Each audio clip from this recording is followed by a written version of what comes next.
So this person commented, "This may be rude to ask, but what is it for?" This is in regard to my video where I talked about the difference between check-ins and alerts. I don't really mind getting questions like this, although some handlers might because sometimes it can be considered as intrusive. Personally, I don't mind talking about it as long as people aren't really rude and intrusive and feel like they're forcing me to talk about my problems. I feel like the general public should be more aware about service dogs and what they can be used for, instead of sort of a gatekeeping kind of aspect where people don't want to talk about what they have.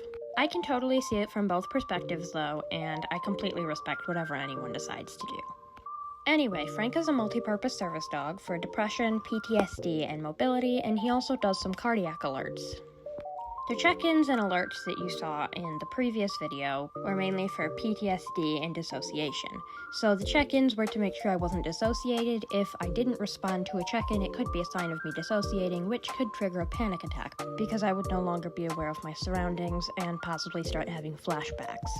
I'm not going into detail right now about why I have PTSD, but some common myths I've heard about it are that only soldiers can have it, and while it is a very common thing for soldiers to have, it's also something that other people can have as well.